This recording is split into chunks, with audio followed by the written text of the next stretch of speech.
jadi seorang koruptor sebagai pertanggungjawaban moral. Saya mau minta klarifikasi, ini tanggung jawab siapa? Bapak malu nggak sih? Apakah saya dengar permintaan maaf yang benar?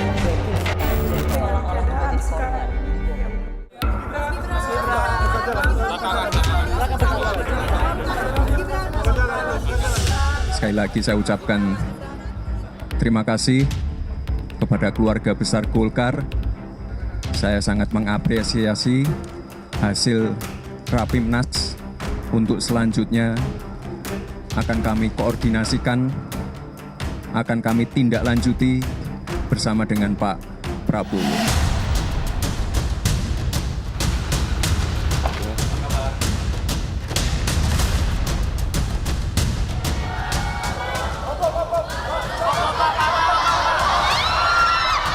Oh, dinasti, semua dinasti, Bung. Kalau dinastinya Pak Jokowi ingin berbakti untuk rakyat, kenapa? Salahnya apa?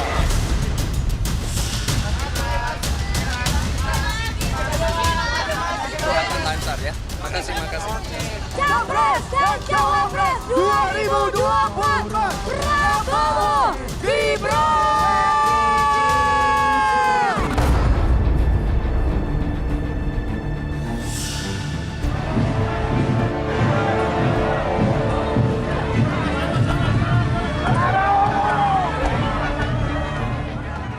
Hari itu tiba. Hari di mana keluarga Jokowi membuktikan mereka tak lagi bersama PDI Perjuangan.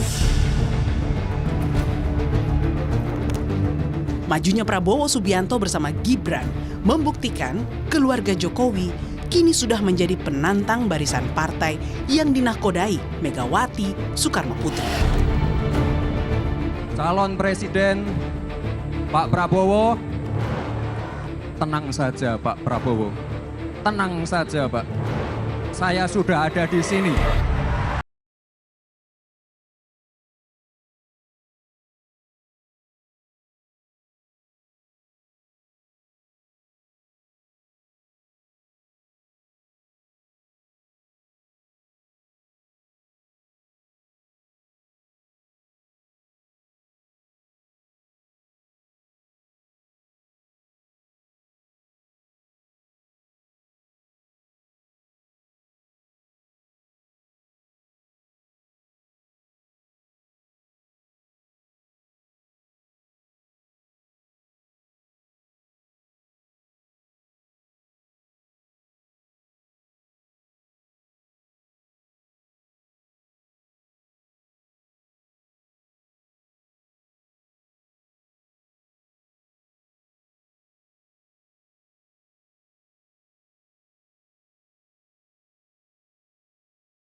Menyakitkan hati. Tentu saja Megawati, anak-anak, dan para kadernya terluka dengan langkah ini. Betapa tidak, Gibran naik menjadi wali kota Solo atas dukungan Megawati dengan cara mengorbankan hasrat dan keinginan kadernya sendiri.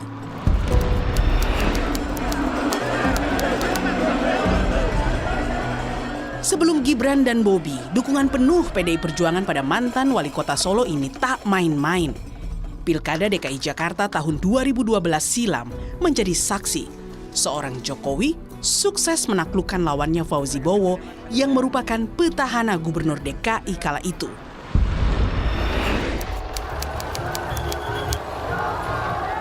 Hingga puncaknya, Jokowi berhasil menapaki puncak karir politiknya sebagai presiden kala memenangkan Pilpres 2014 bersama Yusuf Kalla. Juga tentunya tidak lupa kepada seluruh jajaran Partai Demokrasi Indonesia Perjuangan dimanapun mereka berada, simpatisannya, pendukungnya. Saya mengucapkan beribu-ribu terima kasih kepada kalian. Lihat Gibran tiap hari kerja terus. Enggak, kalau saya pengangguran saya ngikut bapak saya terus, saya kan kerja.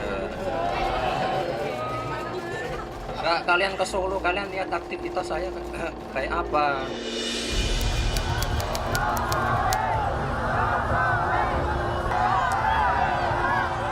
Kemenangan Jokowi kembali terulang pada Pilpres 2019. PDI Perjuangan bersama 8 parpol yang tergabung dalam Koalisi Indonesia Maju berhasil mengantarkan pasangan Jokowi dan Ma'ruf Amin dengan total perolehan 55,50% suara.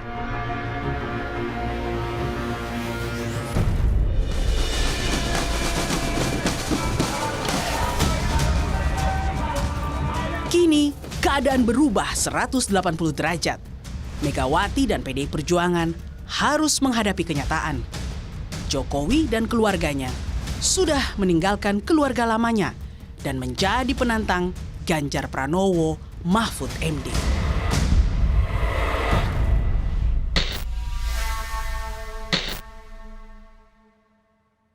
Selamat malam saudara, saya Friska Clarissa. Malam ini menggantikan Rosiana Silalahi yang berhalangan hadir. Dan sudah bersama saya, Guru Besar Fakultas Hukum Universitas Hasanuddin yang juga kolumnis Kompas, Bapak Hamid Awaludin. Selamat malam, Pak Hamid. Malam. Kalau kita lihat judul malam hari ini, ketika dinasti Jokowi meninggalkan Megawati. Ini adalah tulisannya Pak Hamid di kompas.com 23 Oktober lalu. Kenapa Pak Hamid menulis ini? Ya, sederhana saja pikiran saya bahwa Pak Jokowi jadi wali kota 2 periode, kemudian gubernur, lalu presiden 2 periode, semua itu kan atas dukungan PDIP, terutama Ibu Mega. Ya. Bahkan ketika mau masuk menjadi gubernur, itu Ibu Megawati itu ikut dengan almarhum Pak Taufik Kemas, mau mendukung Pak Poke, incumbent. Datang Pak Yusuf Kalla memajukan nama Pak Jokowi karena dia melihat Pak Jokowi itu pekerja waktu di Solo. Ibu Mega berubah, akhirnya mengendorse Pak Jokowi. Ya, nah sekarang tiba-tiba Mas Gibran menjadi calon yang diusung oleh partai lain. Ya bagaimanapun pastilah Ibu Mega terluka dan kader-kader PDIP. Mbok Iya sudah pernah dikasih kesempatan dengan mengorbankan kader PDIP yang lain, termasuk Mas Gibran kan, waktu mau wali kota. Kalau saya nggak salah ada namanya Pak Rudi, ketua DPC itu terpaksa mengalah kan. Nah, the last minute sekarang, tiba-tiba Mas Gibran menjadi cawapres dan dicalonkan oleh partai lain. Ya, yang resmi mengumumkan pertama kan Partai Golkar. Nah, kira-kira gimana itu perasaan Anda kalau Anda berada dalam posisi itu? Ya, pastilah ada rasa, kok saya merasa ditinggalkan, kok saya yang besarkan, tiba-tiba suatu dan lain hal terjadi di puncak, Anda tinggalkan saya, sementara saya punya calon lain. Katanya Anda kader. Kira-kira itu jalan pikiran yang sangat sederhana dan sangat manusiawi. Kalau ada perasaan seperti itu di Ibu Mega dan kader-kader PDIP yang lain. Sangat manusiawi itu. Nah, bicara soal kader PDI Perjuangan, Pak Hamid ini kan yang menarik bukan kader PDI Perjuangan. Bukan juga orang di dalam lingkaran dekatnya Bu Mega. Tapi bisa sampai menulis bahkan menyimpulkan bahwa hari ini secara de facto memang dinasti Jokowi sudah meninggalkan Megawati. Itu kenapa? Kalau kita berada dalam platform berpikir dan bekerja dengan dasar etika, hati nurani, dimanapun Anda berada pasti sama. Karena standarnya itu universal kan. Apa saya kader PDIP, apa saya bukan kader PDIP, all the same. Karena platform kita dalam berpikir dan memandang persoalan adalah platform etika. Ya, platform hati nurani. Jadi meskipun kalau kata orang politik itu bisa sangat cair, apapun bisa terjadi, kawan lawan bisa berubah, tapi ada etika. Ya, tetap saya mengutamakan, kalau saya standar saya etika, belum tentu orang lain sama standar saya. Ya, apalagi saya dengar tadi tidak ada pamit, tidak ada pemberitahuan, tiba-tiba aja kan melejit naik Persoalannya di situ.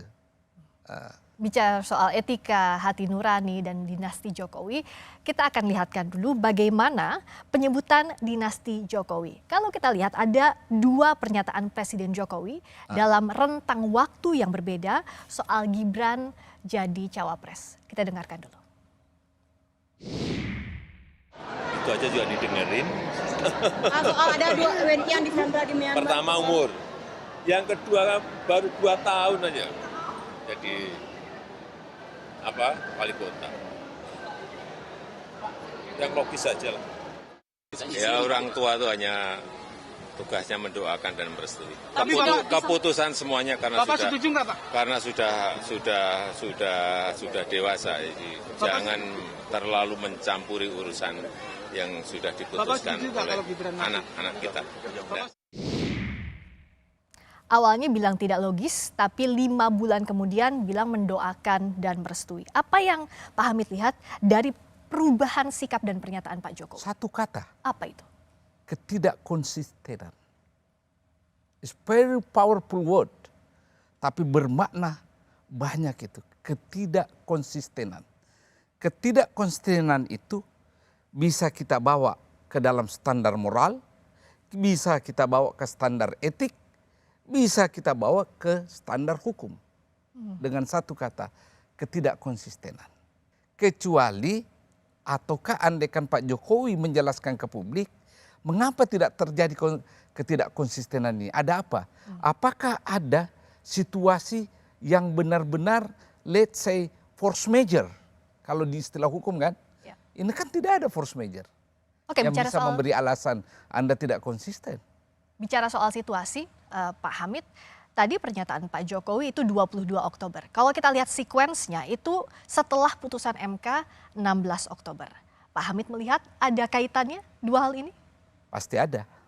Karena begini ya, keputusan Mahkamah Konstitusi saya termasuk against dengan beberapa alasan saya. Alasan pertama, hari Kamis pengusul kasus itu mencabut kasusnya. Mencabut. Hari Jumat dikembalikan lagi. Mestinya kalau ada kasus baru itu dikembalikan, mesti kan dari nol lagi prosesnya kan. Hari Senin diputuskan. Itu satu masalah utama. Apakah SOP yang ada di MK memang seperti begitu? Siapa saja bisa masuk lalu lalang meminta stempel dari MK tanpa prosedur yang jelas. Normalnya tidak? Normalnya tidak. Satu ya. Yang kedua, kan kita tahu ketua MK ini ada hubungan dengan Mas Gibran. Ya, ada hubungan. Tidak etis. Seorang yang mengadili perkara memiliki hubungan dengan orang yang berperkara. Ada dalil hukumnya itu. Dan pasti ada dalam tata tertib MK. Ketiga, kalau Anda melihat komposisi suara hakim sebagai berikut. Ada 3 yang mengatakan boleh. Ya, bahkan menambah aturan baru bahwa boleh Anda tidak berada di bawah 40 tahun tetapi Anda punya pengalaman empirik ataukah sedang menjabat sebagai kepala daerah. Kepala daerah konteksnya wali kota, bupati atau gubernur. 2 hakim MK mengatakan oke, kepala daerah, tapi yang kami maksud kepala daerah itu gubernur. 4 sama sekali tidak boleh. Dissenting opinion. Jadi kalau Anda jumlah ini 2 tambah 4, ya itu 6, 3. Hanya 3 yang membolehkan karena 2 ini boleh di bawah 40, boleh pengalaman kepala daerah, tapi yang kami maksud kepala daerah itu adalah gubernur. Ya kan? Ya. Sementara Mas Gibran kan hanya wali kota. Berarti nggak masuk kategori itu. Ketiga alasan ini yang membuat saya tidak bisa memahami jalan pikiran MK. Meskipun Ketua MK Anwar Usman saat ditanya oleh publik banyak sekali keraguan ini bilang bahwa apa yang diputuskan MK bisa dipertanggungjawabkan berdasarkan irah-irah demi keadilan berdasarkan ketuhanan yang Maha Esa. Pak Hamid masih meragukan. Saya meragukan. Karena waktu di proses pertama kan dia tidak hadir. Tiba-tiba the last minute mau ditentukan dia hadir kan. Ada apa? Itu yang membuat salah satu hakim MK kan marah. Saldi Isra, Profesor Saldi Isra. Kok tiba-tiba berubah? Dalam dalam tubuh MK saja ada hakim yang meragukan. Bagaimana kami yang di luar? Itu aja kuncinya. Ya. Jadi keraguan itu sah. Pertanyaan itu sah. Ketidakpercayaan itu sangat sah. Kalau melihat fakta yang mengiringi proses lahirnya ini putusan. Nah, putusan ini dianggap jadi pintu masuk utama Gibran melaju di Pilpres 2024. Bicara soal Gibran yang maju jadi cawapres, kita akan dengarkan perbedaan pernyataan Gibran soal keinginannya maju sebagai cawapres berikut ini. Mas, ini menjadi pertanyaan yang sangat serius. Jika MK meloloskan uji materi ini dan membuka batas minimal capres dan cawapres, Mas Gibran akan ikut dalam bursa calon wakil presiden? Nggak usah lah ya, nggak ada yang milih nanti. Ya. Banyak sekali kami dapat informasi Mas Gibran itu akan dipinang oleh salah satu calon presiden. Saya sebut saja misalnya Pak Prabowo untuk menjadi pasangan Pak Prabowo presiden, Gibran wakil presidennya. Mas Gibran akan menerima itu? Kita tunggu saja putusannya dari MK ya. Nggak bisa ya dapat kepastian bahwa sebenarnya, karena kalau jawaban seperti itu Mas Gibran, orang menangkapnya Mas Gibran mau jadi wakil presiden. Yang lebih pintar banyak, yang lebih senior banyak, gitu ya. Itu tadi pernyataan Gibran dalam program Rosi 27 Juli. Tapi tak sampai seminggu dari putusan MK dibacakan, akhirnya Gibran dideklarasikan oleh Koalisi Indonesia Maju menjadi cawapres Prabowo dan sekarang sudah daftar ke KPU. Apa yang Pak Hamid lihat dari perbedaan pernyataan dan sikap ini? Ya, saya nggak tahu ya.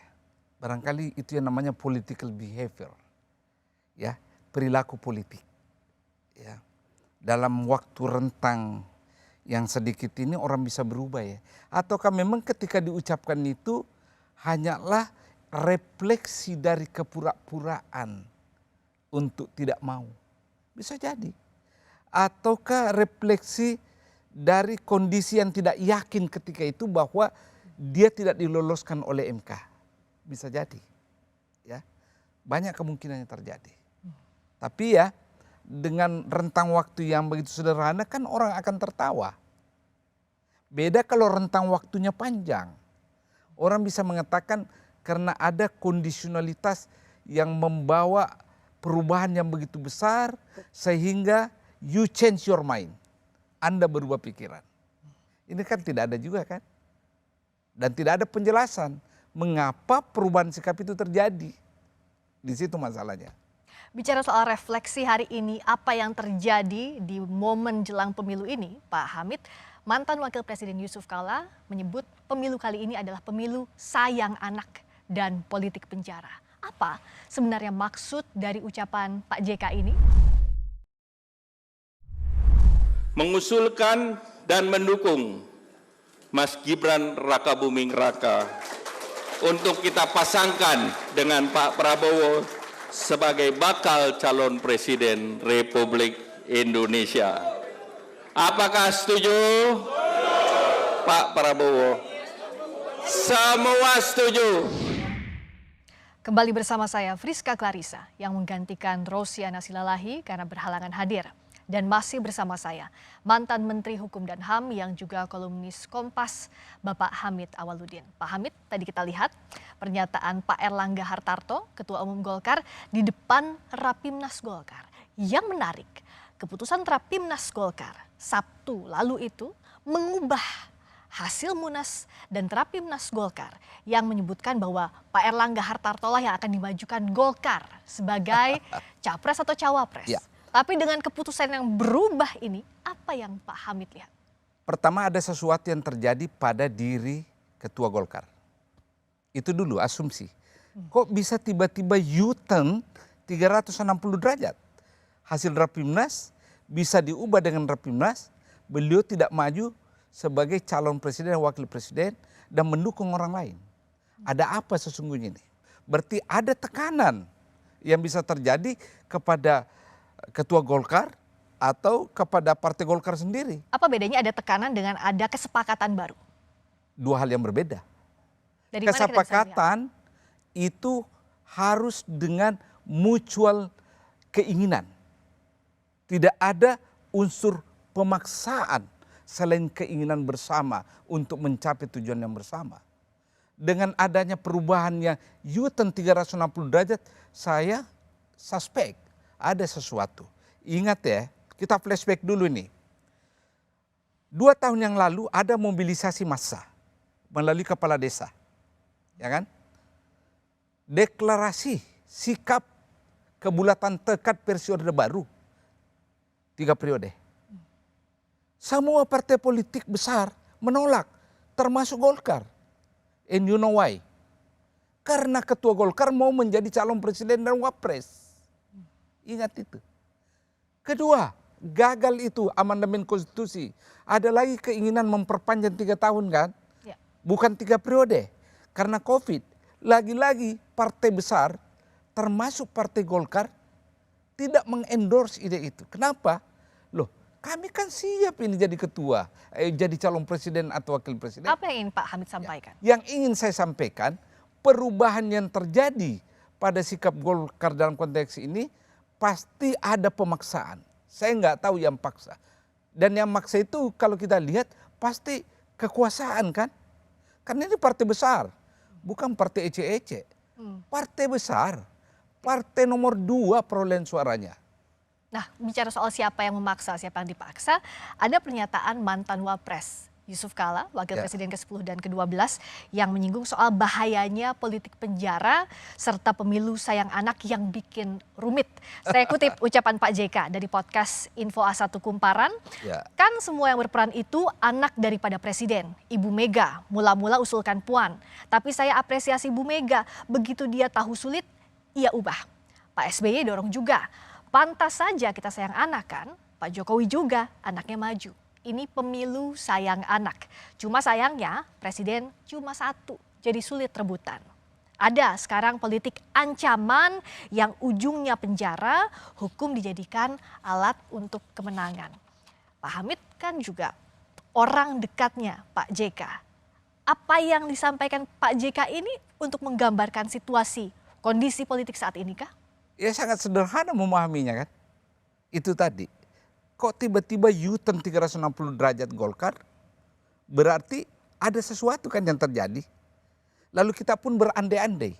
Jangan-jangan karena Ketua Golkar, Pak Erlangga Hartarto, berkaitan dengan masalah yang pernah kita diributkan kan? Itu masalah impor, impor minyak goreng? Minyak goreng dan sebagainya. Dan kasus itu lenyap kan? Itu satu. Ini dugaan-dugaan, asumsi-asumsi. Ya. Yang kedua, masalah sayang anak. Kan real, Pak SBY mau, Ibu Mega juga mau kan? Terus Pak Jokowi mau. Yang jadi kan anaknya Pak Jokowi kan? Kenapa? The only person who has a power sekarang adalah Pak Jokowi. Karena itu anaknya lebih beruntung daripada yang lain. Itu penjelasannya, sederhana sekali memahaminya ini, logikanya ini. Itu berupa keprihatinan? Buat saya sangat. Kenapa saya prihatin?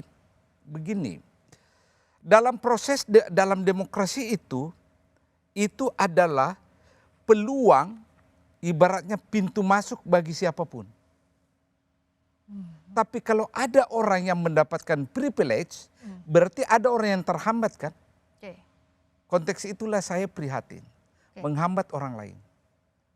Apalagi kalau dia langsung ke atas, tidak ada proses yang panjang. Sementara ada orang yang puluhan tahun bergumul di partai politik, puluhan tahun bergumul dengan kehidupan sosial, tiba-tiba hilang. Dan ada orang yang maju. Politik adalah investasi sosial. Investasi sosial. Kalau Anda tidak punya investasi sosial, tiba-tiba ada naik, berarti kenaikan Anda itu karena ada kekuasaan yang mengatur Anda kan? Karena politik itu kan proses. Ya. Proses. Ada sesuatu yang Anda lakukan dulu sehingga Anda memiliki jejak. Dan jejak itulah yang dinilai oleh masyarakat. Nah, kalau gitu kita kembali ke tulisan apa yang disampaikan Pak JK, bahwa ada politik ancaman yang ujungnya penjara.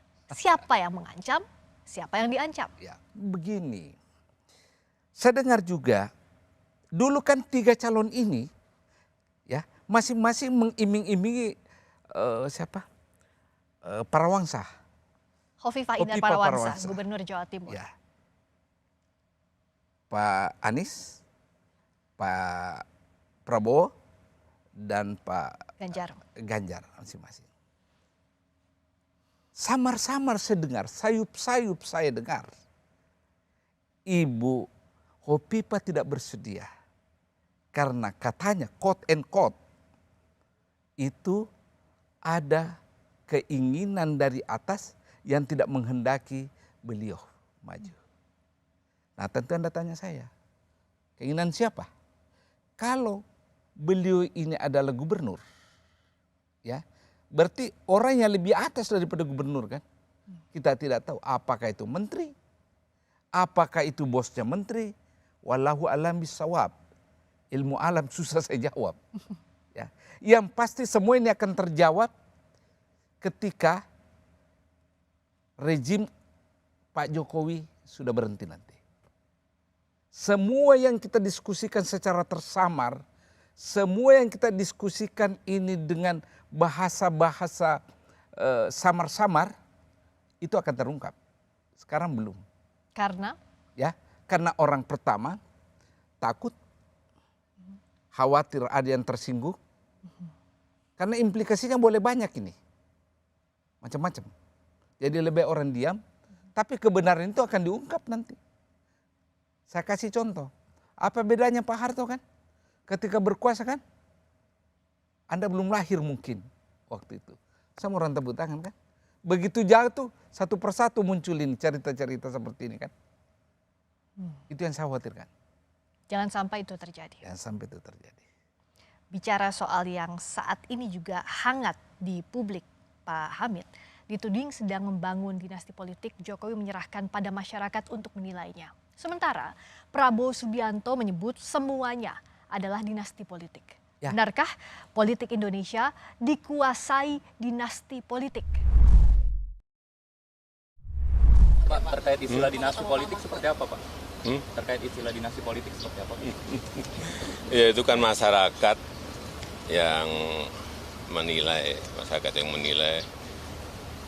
dan dalam pemilihan pun baik itu di pilkada, di pilihan wali kota, pilihan bupati, pilihan gubernur, pilihan presiden, itu semuanya yang memilih itu rakyat, yang menentukan itu rakyat, yang mencoblos itu juga rakyat, bukan kita, bukan elit, bukan partai. Ya, itulah demokrasi. Masih bersama saya Guru Besar Fakultas Hukum Universitas Hasanuddin yang juga mantan Duta Besar Indonesia untuk Rusia dan Belarusia, Bapak Hamid Awaludin. Pak Hamid, saat Pak Jokowi ditanya soal dinasti politik, jawabannya selalu biarkan rakyat yang menilai. Yang menentukan itu rakyat, yang mencoblos itu rakyat, bukan kita, bukan elit, bukan partai, itulah demokrasi. Apa yang Pak Hamid tangkap dari pernyataan? Sederhana sebenarnya.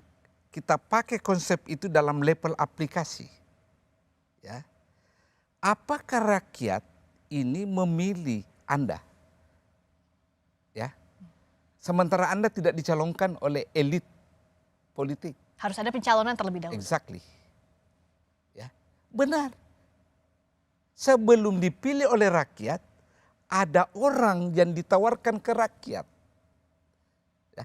Proses untuk menawarkan inilah yang acap kali Anda semua, termasuk saya, persoalkan.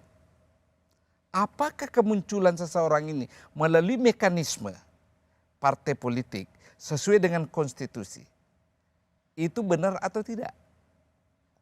Sangat benar Presiden Jokowi bahwa itu rakyat. Pada saat orang itu diserahkan ke rakyat untuk dipilih. Itu benar. Kan rakyat tidak datang kepada partai. Partai tolong calonkan ini kan? Kan tidak kan? Ya, itu urusan internal partai A, partai B kan? Pengurus berembuk. Kayak tadi Golkar. Apakah saudara pengurus dari Aceh? Ya. Nanti setelah diserahkan ke rakyat, baru rakyat yang berdaulat memilihnya. Kita tidak persoalkan ini, sepakat kita. Ini demokrasi seperti ini. Yang kita diskusikan, yang kita wacanakan, yang kita protes kalau tidak sesuai adalah bagaimana sang calon itu diserahkan evaluasinya atau judgementnya kepada rakyat. Di situ masalahnya. Dinamika pencalonan hari ini. Exactly. Yang jadi perdebatan panas. Persis. Sebagaimana yang saya katakan tadi, Pak Erlangga memimpin partainya, ya melalui Rapimnas dia dicalonkan, tiba-tiba U-turn kan. Itu. Tapi majunya Gibran yang dinilai menumbuhkan dinasti Jokowi ini disanggah pula oleh bakal calon presiden pasangan Gibran, Pak Prabowo Subianto. Kita dengarkan dulu pernyataannya. Oh dinasti, semua dinasti Bung. Semua dinasti ya kan. Saya juga dinasti. Saya anaknya Sumitro, cucunya Margono, Joyosumo. Saya paman saya gugur untuk Republik Indonesia. Kalau dinastinya Pak Jokowi ingin berbakti untuk rakyat, kenapa? Salahnya apa? Jadi berpikir yang baik lah. Berpikir positif ya. Kata Pak Prabowo, kalau dinastinya Pak Jokowi ingin berbakti untuk rakyat, kenapa? Jadi gini, saya setuju dengan Pak Prabowo, apa yang persoalan jadi dinasti? Itu segi konsep. Ya kan? Kita kasih contoh, bukan hanya di Indonesia dinasti. India. Dinasti India itu Nehru. Perdana Menteri pertama India adalah Jawaharlal Nehru. Lalu putrinya yang bernama Indira Gandhi menjadi Perdana Menteri yang ketiga. Indira Gandhi melahirkan Rajiv Gandhi yang selanjutnya menjadi Perdana Menteri ke-6. Baluk, Indira Gandhi menjadi Perdana Menteri setelah bapaknya meninggal kan. Dan sebelum menjadi Perdana Menteri, dia menteri 6 kali. Capital sosial kapitalnya ada di situ. Lalu Rajiv Gandhi mengganti Indira Gandhi ibunya setelah ibunya meninggal kan. Nah itu di India. Amerika, George Walker Bush, presiden ke-41. Putranya George Bush Junior mengganti beliau. Dia menjadi presiden 43. Tapi ada lag time 8 tahun kan? Ada. Lalu kita ke Filipina, negara tetangga kita. Corazon Aquino menjadi presiden, lalu diganti oleh Aquino Junior. Ya, itu butuh waktu sekian tahun setelah ibunya meninggal. Ferdinand Marcos meninggal, kemudian Ferdinand Marcos Junior atau Bongbong mengganti menjadi presiden itu setelah 30 tahun. Apa yang ingin saya katakan di sini? Sederhana. Tidak ada kecurigaan kita bahwa ada abuse of power dalam rangka menjaga kesinambungan dinasti. Sebab orang tua mereka sudah tidak ada di power. Baru anaknya naik. Jadi anaknya ini tidak dikarbit oleh kekuasaan. Anaknya tidak dipaksa naik oleh tita tahta kekuasaan, tetapi kemauan rakyat, kemampuan mereka. Dan ingat, Bongbong mengganti Marcos Senior. Sebelum dia menjadi presiden naik ke pentas nasional, dia gubernur, dia senator, dia congressman. Begitu juga dengan Aquino Junior, kan dia congressman sebelumnya. Nah terus Bush Bush Junior itu gubernur sebelumnya di Texas dan sudah punya nama. Dan sebelum menjadi calon, dia berjuang dulu di Partai Republik. Artinya tidak ada yang masih aktif juga orang tuanya. Jadi tidak ada kecurigaan. Tapi kan politik bicara momen juga, Pak Ya. Hamid. Politik bicara momen juga, momentum. Exactly, momentum. But do not use the power, misuse the power. Yang masalah ini adalah kecurigaan orang adanya penyalahgunaan kewenangan dan kekuasaan. Itu masalahnya. Misalnya kalau saya punya kewenangan nih, anak saya mau jadi mengganti saya, ya, saya perintah anak buah saya, tolong menangkan anak saya. Seperti yang terjadi di Kamboja sekarang kan, Hun Sen dengan anaknya kan, yang sampai sekarang dunia internasional belum mengakui. Negara-negara barat belum mengakui penggantinya Hun Sen itu sekarang. Meskipun secara artifisial melalui proses demokrasi yang versi Hun Sen benar. Bagaimana kita memisahkan kecurigaan itu? Nah itu dia. Kecurigaan itu susah dihilangkan. Karena sekali lagi kalau kita lihat, Mas Gibran kan dari wali kota. Ya, tiba-tiba melejit ke atas menggunakan partai lain. Bukan di partainya. Kalau di partainya mungkin masih orang masih bisa manggut-manggut kan. Tapi kan tiba-tiba partai lain. Logika Anda kan berkata, apa kontribusi dia ke partai lain? Sementara kader partai lain sudah ada yang antri. Sebenarnya di situ. Oke. Dan bicara juga soal momentum, tadi berdasarkan tulisan Pak Hamid hari ini, dinasti Jokowi versus dinasti Gandhi. Tapi saya ingat juga tulisannya Pak Hamid, pilih siapa? Antara Susi Susanti atau Gibran Rakabuming Raka. Kalau dikaitkan dengan momentum, bagaimana memaknai ini? Sederhana. Apapun yang Anda lakukan, kalau Anda mau berprestasi, Anda berkeringat. Satu. Kedua, apalagi kalau politik, Anda harus ada investasi sosial. Ya kan? Tidak ujuk-ujuk tiba-tiba ke atas. Ya. Jadi saya tidak against yang namanya dinasti. Itu sangat sah seperti Pak Prabowo katakan. Yang masalah kalau dalam rangka menjaga kesinambungan dinasti, ada proses yang tidak wajar dan disoal oleh publik. Itu masalahnya. Itu masalahnya. Tapi untuk konteks dinasti, saya tiba-tiba teringat sebuah iklan. Apa itu?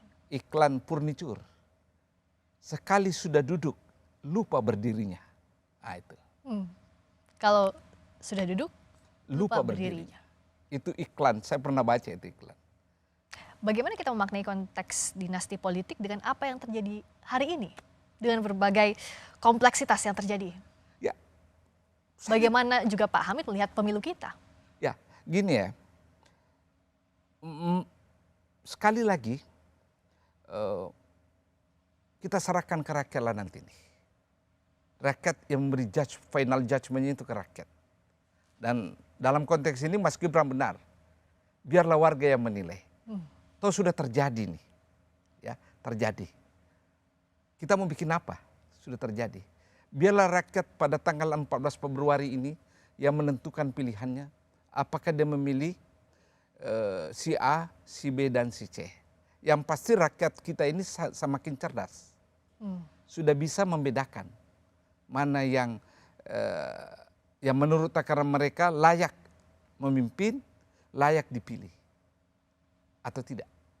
Ya, yang penting jangan lagi ada intimidasi ke rakyat. Itu yang harus dijaga, jangan sampai ada intimidasi. Itu. Kita bicara soal hiruk pikuk pemilu, tapi jalannya pemerintahan juga harus dikawal. Karena masih ada sisa 1 tahun masa pemerintahan Itu kan Pak yang Jokowi. saya tulis. Oke.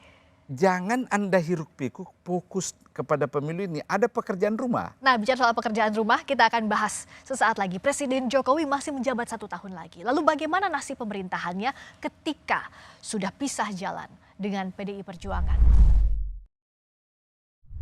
Kalian siapa yang membuat manuver keluar? Karena apa? Tidak ada di dalam PDI Perjuangan itu yang namanya main 2 kaki, main 3 kaki, melakukan manuver. Kenapa?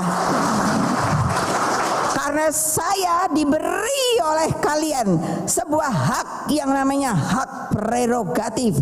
Hanya ketua umum yang menentukan siapa yang akan menjadi calon presiden dari PDI Perjuangan. Ingat loh, lebih baik keluar deh. Lebih baik keluar deh daripada saya pecati loh kamu. Saya pecati loh. Masih bersama saya, Guru Besar Fakultas Hukum Universitas Hasanuddin yang juga kolumnis Kompas, Bapak Hamid Awaludin. Tegas tadi Ibu Megawati. Determined. Tidak mentolerir adanya politik dua kaki. Kalau dengan kondisi saat ini, Pak Jokowi tanpa PDI Perjuangan, bagaimana? Masih sisa 1 tahun pemerintahan lagi, Pak Hamid. Itu yang saya khawatirkan. Makanya saya tulis, masih ada 1 tahun ke depan, apa yang terjadi kalau partai PDIP yang saya istilahkan partai jangkar yang menahan olengnya kapal agar tidak kandas, tidak tenggelam, itu berseberang dengan Pak Jokowi. Partai pemulanya adalah PDIP. Bisa nggak Anda bayangkan kalau PDIP itu balik badan mendukung pemerintahan yang ada sekarang? Emangnya partai lain yang sekarang berkerumung dan mengklaim akan mendukung Pak Jokowi itu tidak pada lari? Saya ragu mereka lari. Bagaimana Pak Hamid melihat loyalitas partai-partai di sekitar Pak Jokowi? Look, ada 2 partai besar yang mendukung Pak Prabowo. Golkar dan PAN. Dua-duanya awalnya memiliki calon kan menjadi wapres. Pak Erik dicalonkan oleh PAN, Pak Erlangga dicalonkan Partai Golkar. Dan dua-duanya kan tidak dapat. Jadi apa yang terjadi? Dua-dua tidak dapat posisi menjadi orang tertinggi di negeri kita. Ya. Lantas yang diharapkan kalau koalisinya menang adalah menteri kan. Menteri ditentukan oleh jumlah perolehan suara pemilu kan, legislatif. Mereka akan berkampanye hanya untuk kepentingan legislatif. Dalam rangka memperoleh suara terbanyak sehingga perolehan suara di kabinetnya juga tinggi. Itu yang terjadi. Menarik untuk menguji ini. Yang kedua ya, pemerintahan 1 tahun ini, ya, kalau PDIP tidak ada, partai jangkar mana yang dipakai oleh Yang Mulia Presiden Jokowi sebagai partai jangkar? Saya mau tanya Anda, yang mana kira-kira? Karena ini partai baru dadakan semua berkumpul kan ke situ. Saya ragu itu. Pak Hamid ragu? Ya, ragu bahwa mereka akan mati-matian mendukung sisa pemerintahan yang ada ini. Anything can happen dalam 1 tahun. Mungkin tidak ada proses yang mengerikan bagi politisi yakni impeachment. Tetapi bagaimana dengan program? Bagaimana dengan program?